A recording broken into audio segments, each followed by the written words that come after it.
Muy buenas tardes. Una vez más estamos compartiendo con ustedes un programa de Pare, Mire y Escuche de la Fundación Voz Nacional. Hemos ya conversado de la más variada gama de temas. Hemos ido desde la política, a la economía, al derecho. Hemos estado conversando de historia, de filosofía, de teología, de historia del arte. Hemos conversado con personajes de los más diversos ámbitos, últimamente de la ciencia, de la tecnología, artistas de renombre internacional, etc. Bueno, hoy día con dos destacados abogados, el profesor Álvaro Tejo y el profesor John Campos Benavides, vamos a intercambiar opiniones y conversar sobre un personaje tremendamente trascendente en la historia política.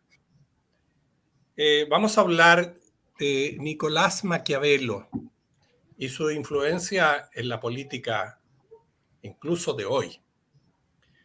Pero hagamos un poquito de historia. Creo que es interesante no perder de vista dónde se centra Maquiavelo en términos reales. Nace en una pequeña ciudad, en pequeño pueblo cerca de Florencia, 15 kilómetros de Florencia, en San Casiano, en Valdipesa. Hijo de un ahogado, un poquito venido a menos, pero de la parte legal de la época.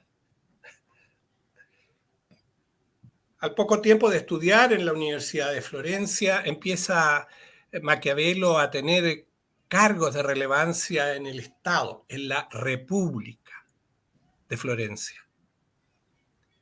Se transforma en un filósofo, se transforma en un diplomático, se transforma en un escritor, en un gran negociador. Y le corresponde interactuar, yo diría, como uno de los personajes privilegiados de la historia. Tiene vínculos con Miguel Ángel, tiene vínculos estrechos con Miguel Ángel, tiene vínculos con Leonardo da Vinci, con el que conversa por largas horas. Es un hombre que participa con los Medici, es un hombre que participa directamente con los Borgia, es un hombre que no tiene que ver, pero es actor directo del nombramiento del Papa Julio II, llamado originalmente Giuliano de la Rovera, el Papa temible, el Papa guerrero. Sobre estos personajes con los cuales a él le corresponde actuar, con el rey Maximiliano de Austria, con el rey Felipe de Francia, con Fernando de Aragón en España. Es decir, un personaje del pleno renacimiento, tanto en lo artístico, en lo cultural, que tiene un peso específico, sobre todo después de su exilio en el año 1513, a su mismo pueblo, el que acaba de nombrar, San Casiano di Valdepesa, donde es exiliado y donde él tiene su máxima producción literaria. Ahí escribe el principal libro del Tratado de Política, que todo el mundo conoce como El Príncipe, aparte de otras importantes obras, y es, sin duda, el creador de la ciencia política moderna. De tal manera de que es un personaje interesantísimo. Hay historias que a lo mejor se van a poder contar entre medio para poder amenizar un poco más y que la gente vaya tomando una visión de la influencia de este personaje. Como hecho anecdótico, digamos anecdótico, histórico en el arte, bueno, forma parte del equipo que quiere construirle el monumento a Julio II, el monumento funerario, que se comienza a construir en el año 1505, pero que no se logra terminar en la muerte de Julio II, que es el famoso Moisés de Miguel Ángel, que está ubicado en la Catedral de San Pedro in Piccoli en Roma. El monumento en honor a el Papa Julio II, una de las obras magistrales de Leonardo. Bien, dejo con ustedes a nuestros dos queridos amigos panelistas. Bienvenido Álvaro, bienvenido John. Y démosle a la historia de Maquiavelo. Don John. No, don Álvaro, por favor, que parta el representante de la Universidad de Chile. Bueno, a ver, un par de palabras breves y previas, o previas y breves, corroborando, ratificando lo que dice Osvaldo. En esta introducción tú has hablado muy bien de una persona que está inmerso en la cultura de lo que se denomina el Renacimiento, o por lo menos del siglo XVI. Vale decir, él escribe, habla, propone, postula o analiza desde la cumbre de la cultura de su época, ¿ok? Claramente Maquiavelo no es un político en el sentido doctrinal como lo puede haber tenido de fuste Aristóteles o Cicerón, que más bien era jurista, o Tomás de Aquino. Él desciende con mucho sentido práctico al conocimiento de lo empírico, pero lo hace desde la profundidad y conocimiento de lo que es la cultura de su momento, ¿ok? Dicho en forma más simple para que se entienda, él es un verdadero humanista. Y esa visión humanista integrada de las artes y las ciencias la incorpora a un análisis de lo empírico, o más bien propone desde el conocimiento práctico de lo que está ocurriendo de los sucesos políticos una idea de cómo debe mantenerse un buen gobierno, porque plantea varias cosas en el principio, pero hay dos cuestiones que son muy rescatables: la necesidad de hacer un gobierno, pero que este gobierno sea bueno y produzca la felicidad de su pueblo, ¿ok? Porque hay todo un estigma y se dice que Maquiavelo es maquiavélico. La verdad es que Maquiavelo no es maquiavélico.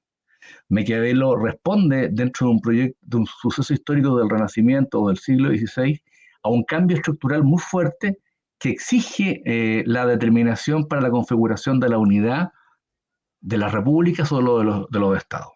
Cuando él escribe, hace sus comentarios a las décadas de Tito Livio y hace toda una suerte de panegírico de la República Romana, y claramente la península itálica y los italianos del momento son tributarios de la cultura romana. Plantea con mucha precisión de que la idea de una integración de todos, de una suerte de unidad del poder, configura esta posibilidad de hacer un sistema grande. Ahora, es interesante hablar del siglo XVI porque hay un cambio estructural, hay una modificación de las instituciones a partir de una alteración de la conciencia. Se dice que el primer renacimiento que conoce Occidente es la culminación en la síntesis perfecta de la cultura católica, que es el siglo XII y XIII. ¿Ok? En el siglo XIII aparecen dos personas que vienen a dar aires frescos y a reformular la identidad histórico-religiosa de la Iglesia Católica, que son San Francisco de Asís y Santo Tomás de Aquino, o las órdenes mendicantes franciscanas y dominicas. Es un momento de eclosión y de expresión máxima de la cultura gótico-católica.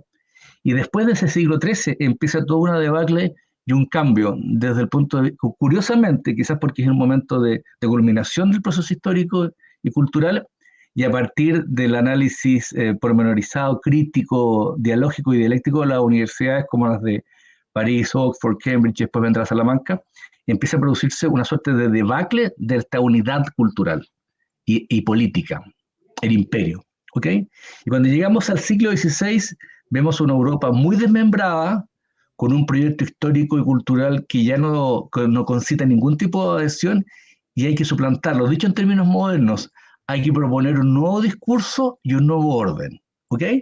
La diferencia es que ellos no van a una convención constitucional, sino que, para hablar en términos de parangón, empiezan a escribir y a proponer razonamientos. Y en este mismo libro que yo les acabo de decir antes de que escribiera El Príncipe, él se pregunta por qué entonces no seguimos en Italia el ejemplo de la España católica o de Francia, ¿ok? Isabel de Castilla y Fernando de Aragón, o la corte francesa, que son ejemplos de la consolidación de la unidad y la superioridad y la supremacía de un poder nacional. Eso es lo que busca. Él aspira a la unidad de Italia, a la unidad nacional, a la grandeza del Estado, a la felicidad de su pueblo. Y la receta que propone, una vez que se plantea esta tesis en lo que es El Príncipe, es decir, miren, ¿saben? Yo leyendo la historia y conociendo la cultura de nuestro pueblo y el modo de ser y la naturaleza humana, creo que esto es lo correcto y lo adecuado. Y le escribe a sus príncipes este libro, que se denomina justamente El Príncipe, el primero. Ojo, que este ejemplo es tan perduradero de lo que es de lo que es la sapiencia política y el entendimiento práctico, porque la política es una cuestión práctica, que 4 o 5 siglos después va a haber otro moderno príncipe escrito por Gramsci, ¿ok? Así es.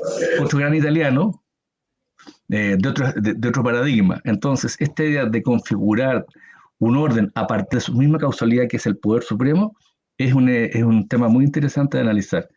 Eso, por el momento. Gracias, Álvaro. Don John Campos, en esta materia hay un alcance importante que hay que hacer previo a que John hable. Ha hecho un estudio, John, sobre Maquiavelo, que ha sido publicado ya en la revista de la NEPE en relación al pensamiento que John ha trabajado en relación a Maquiavelo. Y tengo entendido que ya ha sido solicitado por otros importantes medios internacionales para reproducir este importante trabajo. Así que, John, te dejo la palabra. Sí, muchas gracias, Osvaldo, por la brillante introducción que usted siempre hace a los programas, y acá el profesor Tejos, que hizo una muestra fiel y amplia y muy bien fundamentada del contexto de la historia, ¿no?, de este personaje. Yo quiero hacer un alcance primero, Osvaldo y querido Álvaro. El privilegio que significa en un tiempo tan convulsionado como el que tenemos hoy, que una institución, un organismo o una fundación le conceda un espacio a una figura como Maquiavelo. O sea, yo lo encuentro muy relevante porque nadie habla de esto, ¿ya? Bueno, como nadie habla de esto, tenemos el despilfarro de supuestas ideas que hoy día saturan el mercado popular, y tenemos el panorama que hay. Les quiero contar de que antes de venir a este programa con ustedes, me pegué una vuelta ayer por algunas librerías, las pocas que quedan en el barrio Las Tarrias, porque las otras están todas cerradas porque ya es un barrio deteriorado por la dignidad. Entonces, me fui a recorrer nuevamente para buscar textos más actuales. Y un señor que está ahí, que es un especialista, me dice: mire, todo el mundo ha venido a buscar libros de Aristóteles, libros de Platón y de Maquiavelo. No sé qué, algo está pasando. Bueno, no tenemos nada. Primero porque la pandemia nos ha permitido que no lleguen los productos que vienen desde Europa. Pero me dijo, esto es un fenómeno bien curioso. ¿Qué será? Me dijo que toda la gente está regresando al origen. Ah, fíjate, eso es lo importante, regresando al origen. Bueno, lo que este programa ha hecho durante muchísimo tiempo, y como tú bien lo introducías, querido Osvaldo, es regresar al origen. Pareciera ser que si no regresamos al origen, lo que estamos viviendo en el presente es un desastre y el futuro será mucho peor. No es momento, por amor al tiempo y por respeto también a los que nos van a ver o nos van a escuchar, dar un panorama general de lo que yo escribí, de ese trabajo que yo hice sobre Maquiavelo. Pero me ha llamado poderosamente la atención que hay muchos que critican a Maquiavelo, ¿no? Esta cosa de que esa frase famosa, el fin justifica los medios, que no lo dijo nunca, ¿no? Entonces, a Maquiavelo lo han arrastrado en la historia, como bien decía Álvaro, y lo han puesto en un lugar oscuro, como un tipo siniestro, ¿no? Como un tipo frío, como enajenado de todas las realidades humanas. Y al contrario, no hay nada más humano que acercarse a la realidad 100% del ser, de la naturaleza política de las personas y de la sociedad. Lo que pasa es que Maquiavelo vive en un contexto de una Italia pagana, no una Italia muy fortalecida por la Iglesia Católica. La Iglesia Católica tenía un rol, pero él es un pagano, no significa que sea un anti-iglesia ni anti-religión. De hecho, él sostiene en sus obras que este tipo de principados, como la iglesia, no los logra entender. Pero sostiene algo bien importante a propósito de la República y de la concepción moderna del Estado, que se inicia un poco con él, lo que tenemos el día de hoy.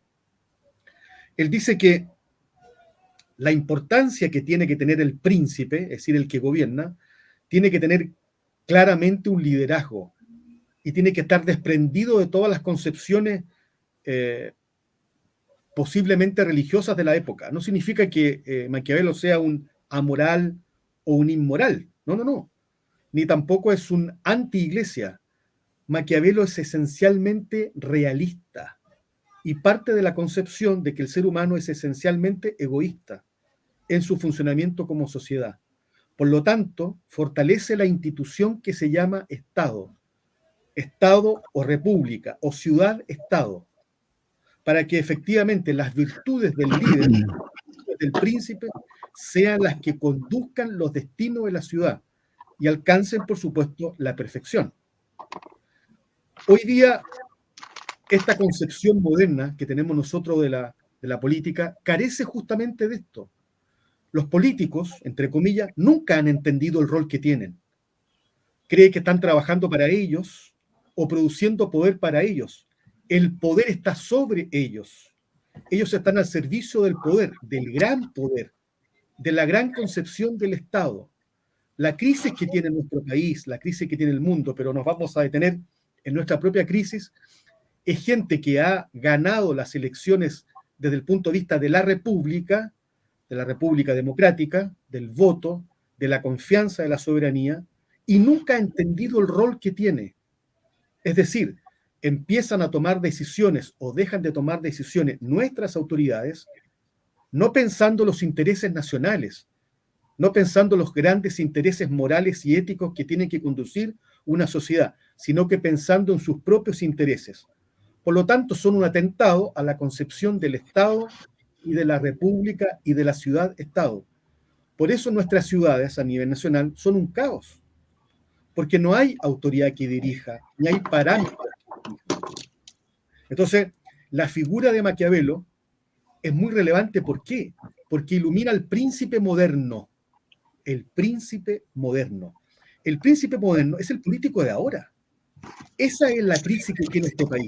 Y aquí no se trata si elegimos un candidato que sea de derecha o de izquierda, si cree en Dios o no cree en Dios, si adhiera a una religión o no adhiera a una religión. Se trata de elegir en la práctica a un hombre, a una persona, a un líder, a un príncipe, que entienda el rol que significa el Estado y que ese Estado está destinado al bien común. Por eso Maquiavelo se vuelve tan relevante y se vuelve ausente de los palacios y del Congreso, donde la farándula, la pobreza, la miseria, el escándalo, la ignorancia reina en medio nuestro. Yo, el llamado que siempre les hago a las personas, quizás hoy día nadie va a quedar experto en Maquiavelo, porque ninguno de nosotros lo es, pero si logramos solamente interesar a la gente a que vuelva al origen, vuelva a leer las obras, ¿no? Estas obras, estos discursos de Tito Livio en su primera época, o la obra El Príncipe, que la gente lo vuelva a leer. La gente no lee nada, no estudia nada, no se pronuncia por nada, y entonces, bueno, el caos se hace cargo de todo. Cuando yo hacía esta investigación, alguien me dijo una vez, mira, John, tú que eres católico, curioso, me dijo, porque Maquiavelo se opone a la iglesia o no respeta a la iglesia. No, eso es falso, otra falsedad. Él decía que no entendía los principados de la iglesia, pero hay un elemento muy importante, que decía que si bien cada ciudadano le tiene que responder con sus propias virtudes al Estado, una persona que tiene una concepción sobrenatural de la vida, es decir, una concepción de fe, tiene doble responsabilidad moral. O sea, una persona que tiene una concepción religiosa, en la práctica debe resultar un mejor ciudadano. El tema es que ni los que tenemos fe nos comprometemos con la República, y aquellos que tampoco tienen fe tampoco se comprometen con la República. Esa es la crisis que vivimos hoy día, el desapego por otro elemento que consideró muy importante Maquiavelo, el repasar y reconocer nuestra historia. Y pareciera ser, queridos amigos, que lo que le ha pasado a Chile es que olvidó su historia. Entonces, Maquiavelo construye el discurso del príncipe a partir de la historia italiana, y tal como decía Álvaro, buscando la unidad y la perfección y la conducción del príncipe.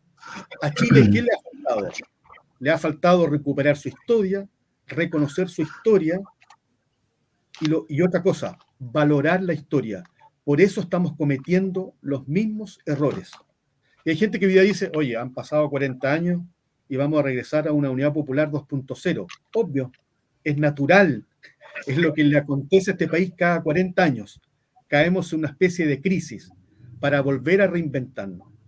Yo, para darles, por supuesto, el pase a ustedes y en esta conversación que tenemos hoy día tan entretenida, me siento muy grato y realmente reconfortante, Osvaldo y Álvaro, que un programa, por muy modesto que sea, le dé lugar quizás al filósofo político y diplomático y funcionario público más importante que hoy día está ausente del Ejecutivo, del Legislativo, del Judicial y también de la Contraloría General de la República.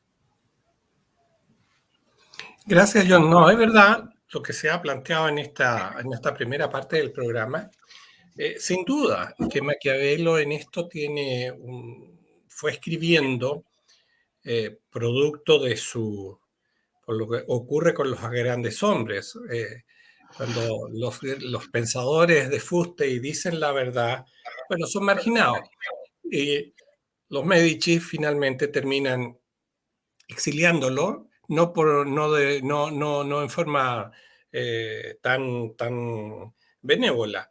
Lo acusaron de conspiración, bueno, y se usaron los métodos de la época para presionarlo y sacarlo del centro. Aquí hay un hecho que quiero contar antes de que sigamos con el análisis más profundo de Maquiavelo. Cuando muere el Papa Alejandro VI, que todos lo conocen, el Papa Borgia, Rodrigo Borgia, él tenía intenciones de que su hijo, César Borgia, que era también cardenal, fuera su sucesor. Pero dentro de eso había una pugna muy fuerte con justamente Giovanni de la Rovera, Giulio de la Rovera. Y obviamente se llega a un acuerdo, ¿ya?, para que César Borgia no sea el papa, sucesor de su padre, y se elige a un cardenal de 60 y tantos años, que era el cardenal Piccolomini. Piccolomini es un hombre enfermo, ya, con gota, asume el papado, incluso lo inviste de la Rovera, asume el papado en el año 1503 y 20 días después se muere. Entonces es otro de los papas que tiene un reinado muy corto. Y aquí donde viene la parte interesante en la que forma parte Maquiavelo. Maquiavelo asiste al cónclave para ver el juego político que hace César Borgia al interior del cuerpo cardenalicio. Y presiona a los cardenales para elegir al más débil y al que más le temía a él. Y ese era, por cierto, el cardenal de la Rovera, Julio II.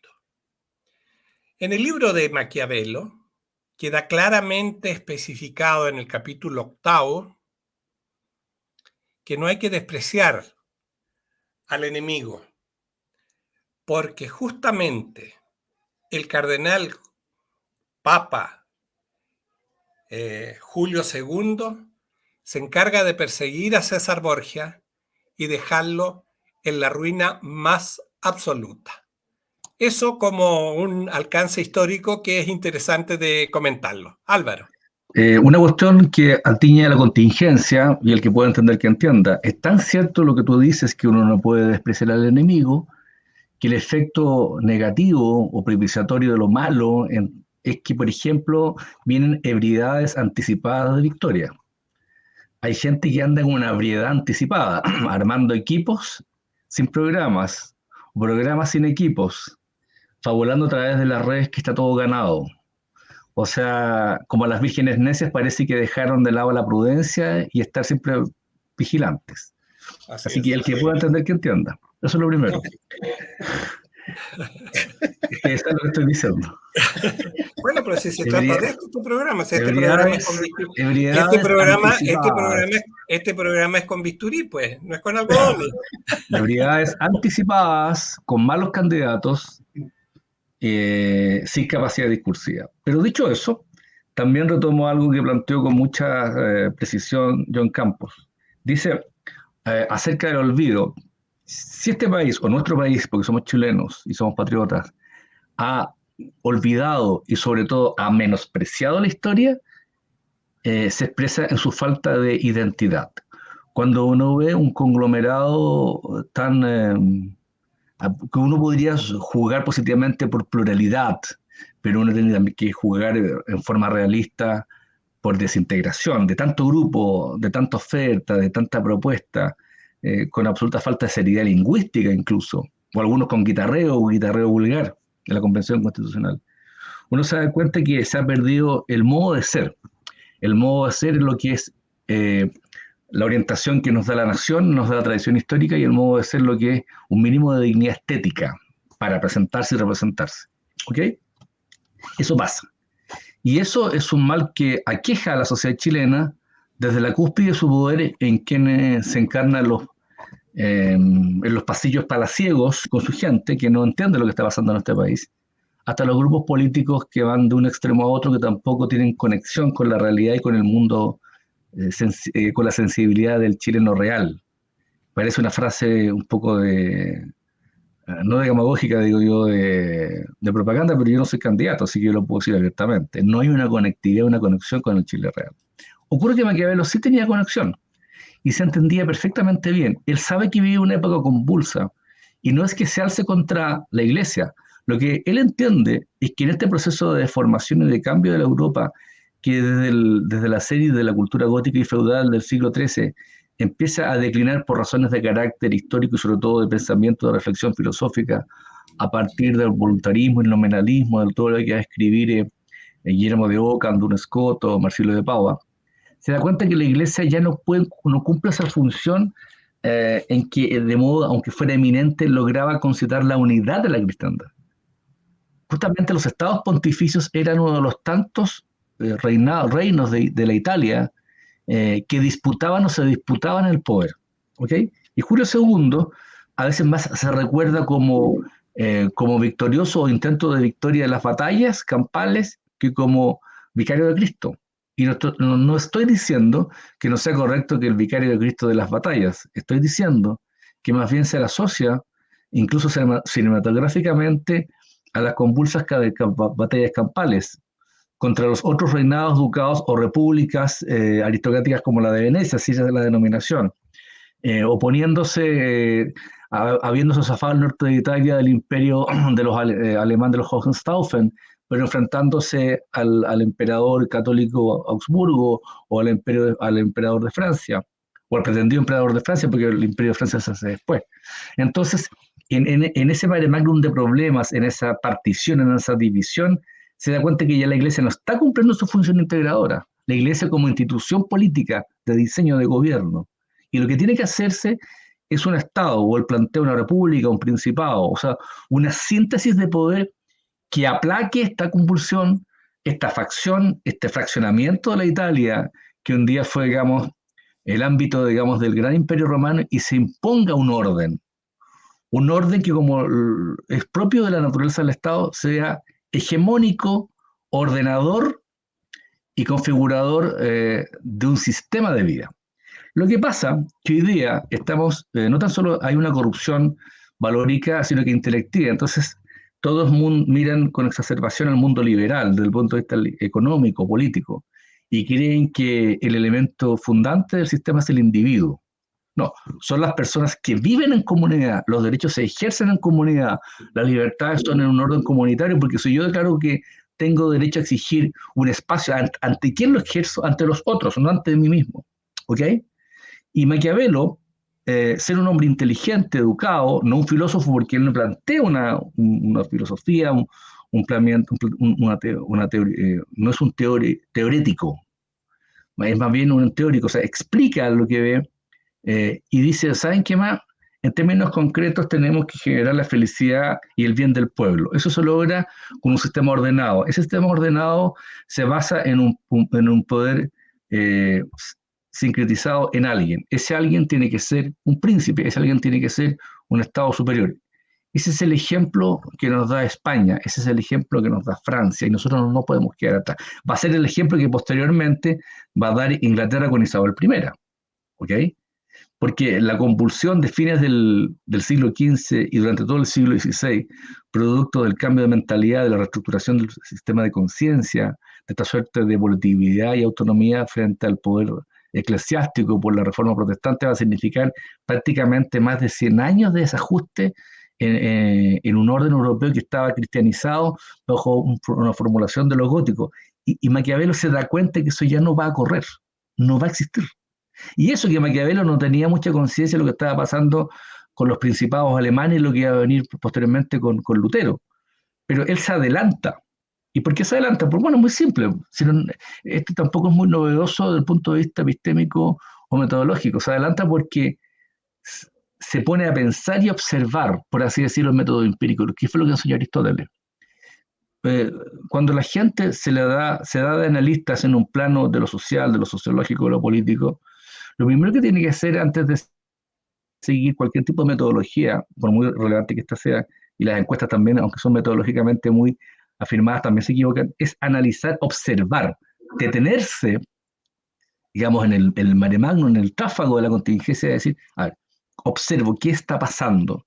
Y Maquiavelo observó bien, y como observó bien, equivalente, análogo hoy día a lo que sería un sociólogo, dio recetas prácticas, concretas de cómo hacer bien un poder. Y como un príncipe, escúchenlo bien, no tan solo tenía que configurar ese poder como causalidad de una sociedad ordenada, sino que cómo debía mantenerse. Ahora que se habla de los estados de excepción, podría el gobernante leerse uno de los capítulos sobre cuál es el arte fundamental de que tiene que tener preocupación un príncipe. Entonces él habla del arte de la guerra, no en el sentido de ir a combatir con otros o contra ti mismo, sino que de entender la determinación de lo que es una fuerza capaz de imponer un orden. ¿Ok? O decir, como se dice en el capítulo 17, de la severidad y clemencia, ¿qué más vale ser amado o temido? De cómo se tiene que prudentemente, si bien es cierto, buscar el apoyo y la solicitud del pueblo, por sobre eso está el ejemplo de la autoridad frente a ese pueblo que se puede disciplinar. ¿Ok? Entonces,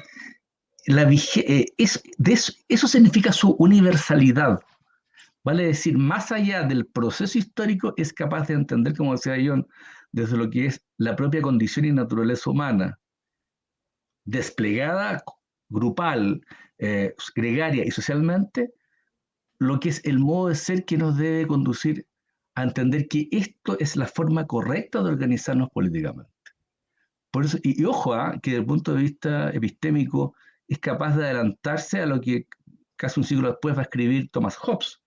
Porque Thomas Hobbes, que evidentemente el gran formulador del pensamiento moderno desde el punto de vista politológico, con el Leviatán, habla de cosas sobre la naturaleza humana, sobre el fraccionamiento, sobre las disensiones, sobre las convulsiones dentro de un orden, pero ocurre que Maquiavelo con mucha más simpleza lo escribe antes. Si alguien quiere entender bien esto, sería lo ideal que leyera El Príncipe y el Leviatán de Thomas Hobbes, pero la verdad es que le va a salir mucho más fácil y acomodado en lo inmediato, por último como libro de cabecera, leerse El Príncipe, ¿ok? Ahora, si además pueden leer La Política de Aristóteles, yo siempre le digo a los alumnos, hay 3 libros que ustedes tienen que leer y con eso van a ser grandes politólogos, independiente que puedan ser grandes abogados.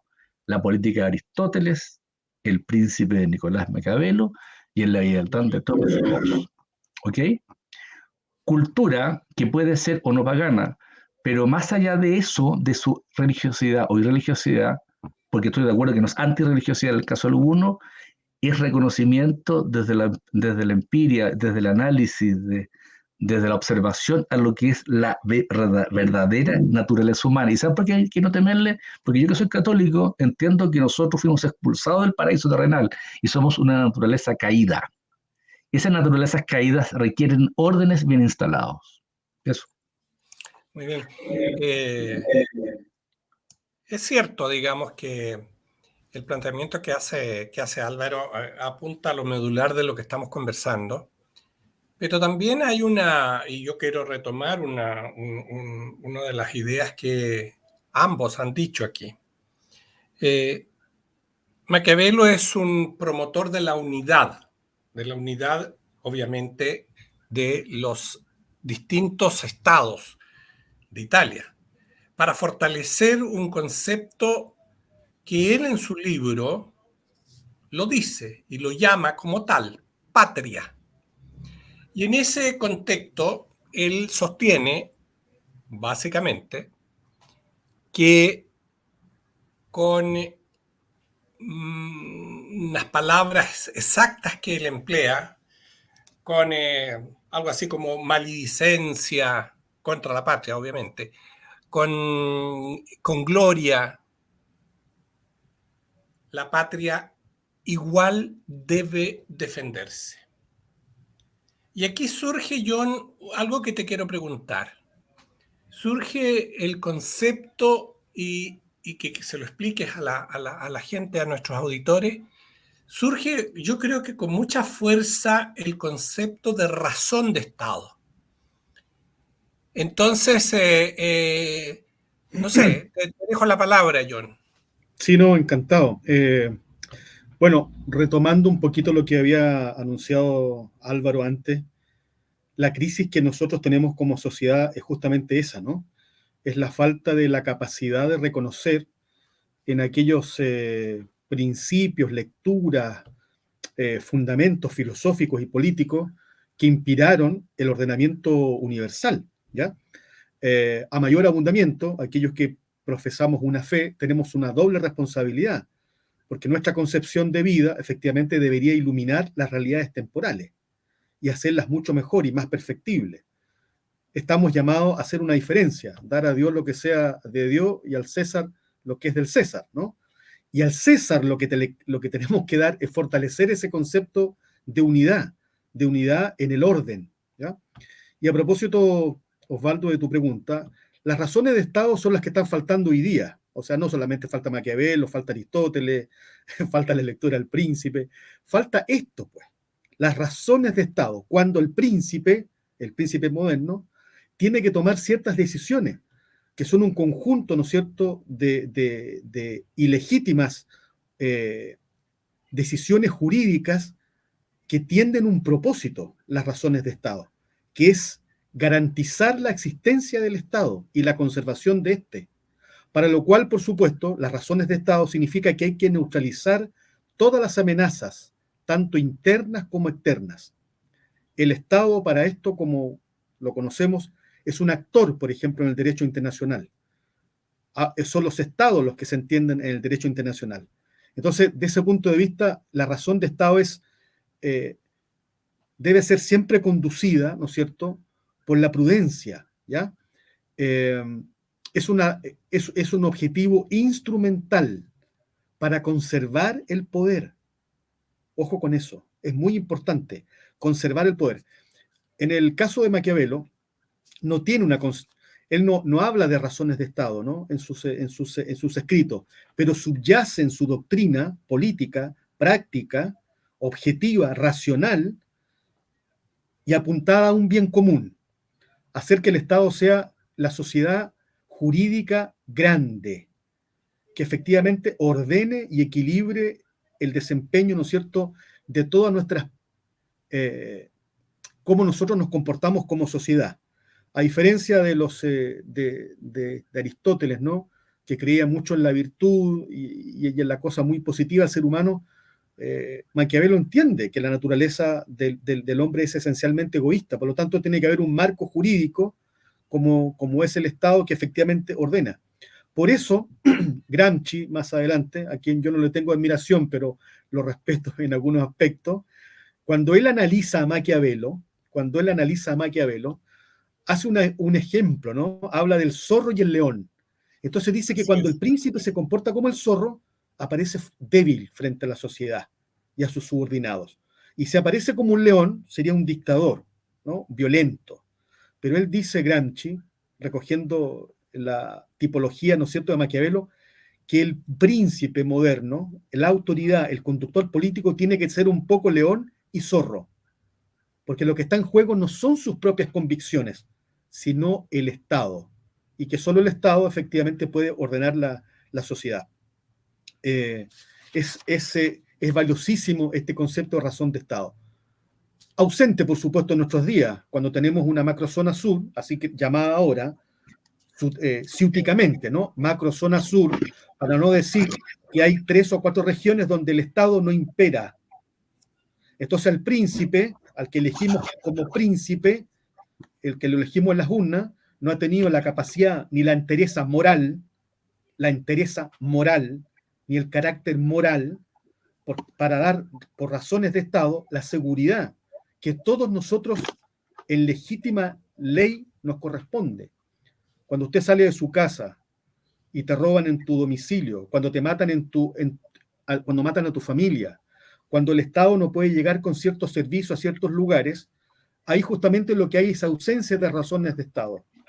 Es que el príncipe no ha entendido nada su rol que le compete y que le corresponde. No es él, ni sus intereses personales ni familiares los que están en juego, es el interés nacional. Le haría bien leerse a Maquiavelo, porque aquí lo que hay que aplicar en Chile frente a esta crisis son razones de Estado. El país se tiene que ordenar bajo un propósito común, que es la unidad nacional. Eso es muy importante. No tenemos ni unidad nacional, ni seguridad nacional, no tenemos ni instituciones nacionales, instituciones que solamente actúan en ciertas partes del territorio. Y el territorio con el Estado es fundamental para que exista Estado de Derecho. Entonces este es un Estado semifraccionado, ¿ya? Entonces cuando dice la Constitución, Chile es una república unitaria, está quedando en la letra, entonces el príncipe está fallando. Y cuando falla el príncipe, alguien se tendrá que unir como sociedad para cambiar al príncipe y colocar a uno que realmente actúe por razones de Estado, porque la unidad lo requiere. ¿Sabes lo que pasa, John? Sí, lo que pasa, John... Dame un segundo, Álvaro. Una cosa, chicas, lo que quiero agregarle a John, porque esto del juego casi de fábula que hace Gramsci y que hace Maquiavelo con los animales, es precisamente un tema que le queda como enseñanza clara a los políticos de verdad. Tienen que ser como el zorro para darse cuenta de la trampa y tienen que ser como el león para ahuyentar a los lobos. Eso es lo que dice específicamente Maquiavelo en relación a cómo debe ser la fuerza que debe tener el príncipe. La astucia del zorro para descubrir la trampa y la fiereza del león para espantar a los traidores, digamos, en buen romance. Álvaro. Sí, no, era ratificar que sería bueno que se leyeran los capítulos 14 y 17 del Príncipe, ciertas autoridades o pseudo autoridades o no autoridades para que entendieran cómo se actúa frente a la crisis. Lo que pasa es que cuando John y tú, Osvaldo, hablan del príncipe, se están refiriendo a alguien que tiene la titularidad para encabezar una obra política, un hacer político, ¿ok? Exacto. En cambio, cuando John refiere en forma crítica y con absoluta precisión lo de los otros, está refiriéndose a un gobierno de mercaderes, no de políticos con formación humanista, ¿ok? Entonces, cuando es el mercader el que dirige, el que gobierna, mira su propio interés. de corto alcance y se olvida de los grandes intereses permanentes del Estado, de la razón de Estado y de lo que es el sentido de la patria. Por lo demás, desatendiendo un deber jurídico. Lo saben mis alumnos de memoria. Léanse el artículo 24, inciso segundo, y el artículo 1, inciso final.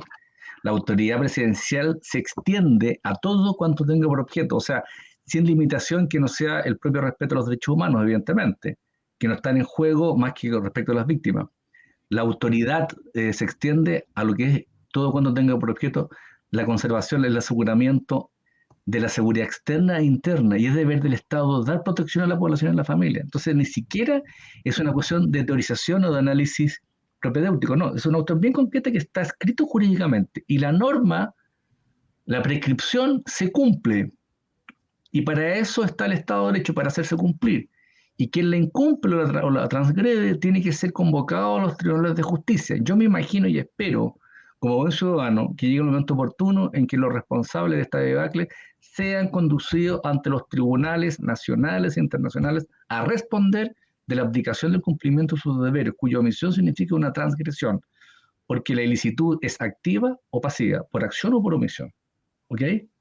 Dicho eso, evidentemente que tanto el Maquiavelo del príncipe que postula la unidad y la razón de Estado, como la del reformulador de la teoría socialista en Gramsci, es la articulación de un discurso muy inteligente, muy coherente para decir, bueno, ¿saben qué más?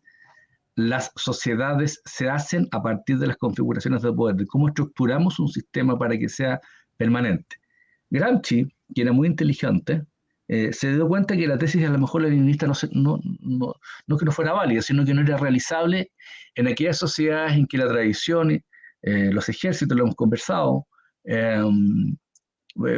podrían ser derruidos, debatidos o destruidos. Hoy día claramente se ha avanzado mucho en la deconstrucción de ellos. Entonces, ¿cómo nosotros logramos que esta sociedad política se reformule? Muy simple. Vamos a cambiar la neurona, la forma de hablar, de pensar y la lingüística. ¿Ok? Y lo entendió. Lo que puede venir de afuera por una imposición de fuerza puede ser reemplazado por algo que venga de dentro de una imposición de la conciencia. Y estamos en un momento crítico en que la conciencia está completamente desarticulada en su modo de pensar. ¿Ok?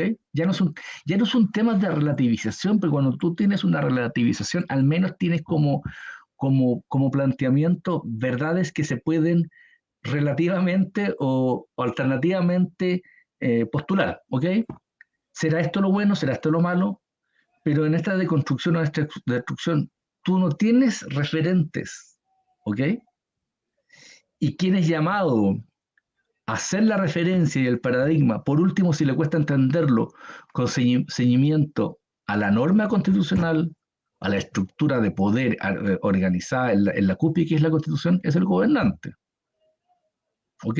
Y eso no está ocurriendo. Por lo tanto, el ejemplo de Fernando de Aragón, de Isabel de Castilla, incluso el mismo Felipe de Francia, o Francisco I, perdón, Felipe es anterior, Enrique VIII, Isabel de Inglaterra, con todos, o sea, con todas las pugnas que uno pueda tener con ellos, o el emperador austrohúngaro, Carlos de Inglaterra, Carlos de España, con todo lo que uno le puede criticar, sin embargo tenían entendimiento paradigmáticamente de que ellos, escúchame bien, no tan solo imponían un orden, sino que encauzaban, dirigían, lideraban el orden, y por eso lo mantenían, ¿ok?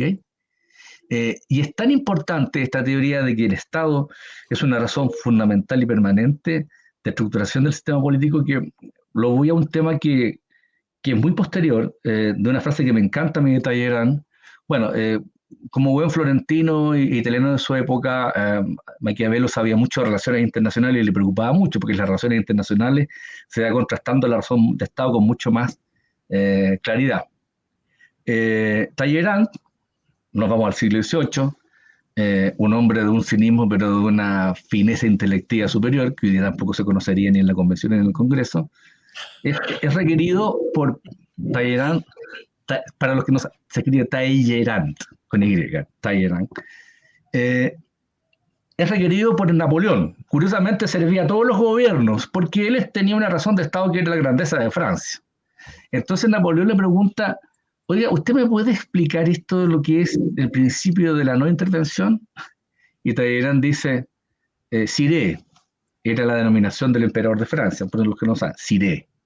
El principio de la no intervención es algo más o menos parecido a lo que es el principio de la intervención. Notable, ¿eh? O sea, en el fondo, a ver, lo que importa es la grandeza del imperio y la grandeza de Francia. ¿Ok? Exactamente. Y con prudencia. Ah, ya dijo, ok. Y después, bueno, cae lamentablemente Napoleón. Eso le da molestar quizás a los ingleses, pero en fin, yo siento mucha admiración por el imperio. Los ingleses, problema de ellos, no mío. Y viene el Congreso de Viena, y Metternich, otro gran político, que no se conoce ni en la Cancillería que está frente a la Plaza de la Constitución, ni tampoco se entendería. Metternich era el austríaco, sí, hay que ir enseñando. Dice, en el Congreso de Viena se baila pero no se camina. Claro, era el congreso en que reunía a todo el fasto de las monarquías y los imperios de Europa y se iban de cóctel en cóctel, pero se avanzaba mucho, se generó un nuevo orden.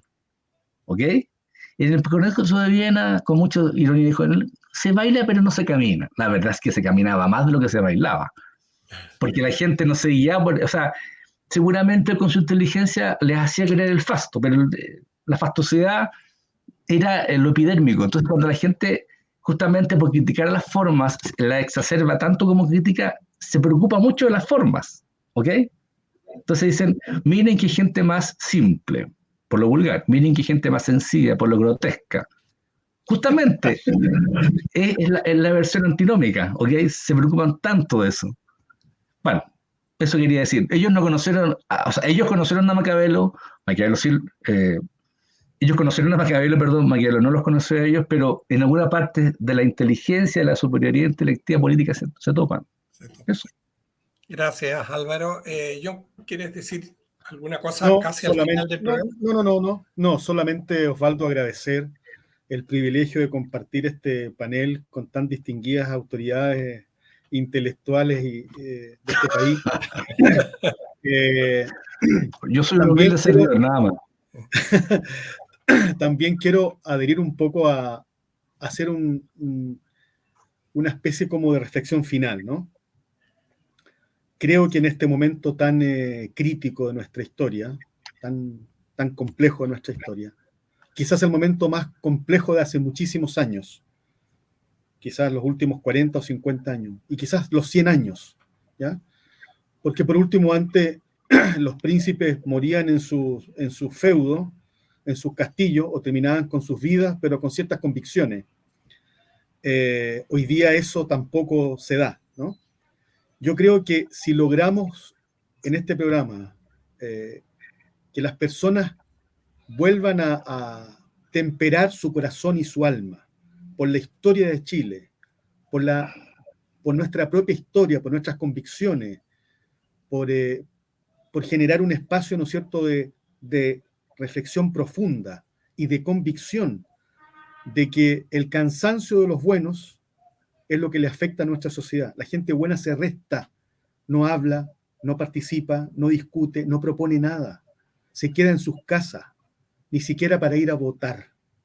Entonces, hay mucha gente buena, bien intencionada, pero aquí requeremos mejores intenciones. Vamos a tener que ser prácticos. Necesitamos un príncipe práctico que ordene el gallinero que tenemos hoy día. Y vamos a tener que aprender todos nosotros, a los que nos importa la política, porque no somos idiotas, sino que nos importa la política, no somos unos enajenados sociales, a hacer un trabajo de joyería, de poder conquistar quizás no la cabeza de la gente, el corazón de la gente. Hay alguien que comenzó hace 2000 años con 12.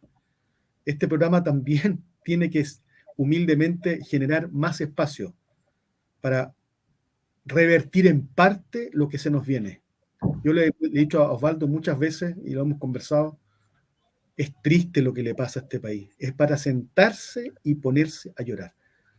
No sé en qué momento llegó tanto fatuo populista al poder. Ayer un parlamentario nuestro, que recibe una dieta millonaria pagada con nuestros impuestos, en un proceso de acusación constitucional frente al jefe de Estado, se puso a cantar y a una especie de recitar. Llega a ser vomitivo, vergonzoso y patético el espectáculo que este Chile da al resto del país y a los ciudadanos. Es una vergüenza, es un atentado a la democracia. Realmente es triste y penoso. Yo me rebelo frente a eso y no les voy a aceptar, como decían los rusos, ni un paso atrás. No hay que ceder en nada. El trabajo es nuestro y tenemos que hacer nuestro mejor esfuerzo. Muchas gracias, un honor participar con ustedes y que Maquiavelo regrese y se instale en nuestra república. Muchas gracias. Ojalá. Una última palabra en tributo a Maquiavelo, recordando las glorias de Roma y retomando lo que dice John, y ustedes me van a entender. Como lo decía Escipión el africano, Cartago debe ser destruida. Cartago Belenda esto. Eso. Así es. Les quiero Que agradecer. bueno que entienda. Sí. Les quiero agradecer infinitamente. Creo que ha sido un programa muy enriquecedor, como antecedente más a todos los que nos escuchan. Bueno, Italia ha sabido rendirle el tributo que corresponde a Maquiavelo. No solo está enterrado en una de las principales catedrales de Florencia, la Santa Croce, sino que su magna estatua forma parte de la gran colección al ingreso de la Galería Uffizi. De tal manera de que es la forma en lo que se persevera y en la forma en que se proyecta la trascendencia de estos grandes personajes que han hecho historia. Este programa, entretenido, con mucho antecedente, espero que motive a muchos de nuestros auditores a tomar El Príncipe, a leer El Príncipe. Maquiavelo, cuando escribió El Príncipe, paralelamente leía la Divina Comedia de Dante, leía Aristóteles, algunos otros griegos, de tal manera de que su pensamiento, expresado en esta tarde, en este programa, está fielmente reflejado en esta gran obra política, que tal como lo dijo Álvaro Illón, ninguno de los que están hoy día en el Parlamento ha sido capaz ni siquiera de hojearlo. Y yo creo que en el legislativo menos.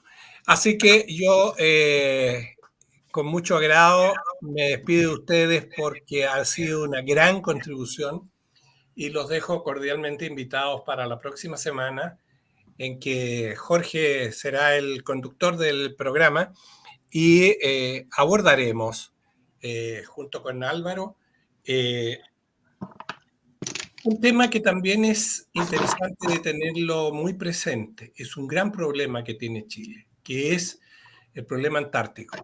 Y ahí hay un interesante invitado, de tal manera de que vamos a abordar una problemática que le va a caer sí o sí al próximo gobierno.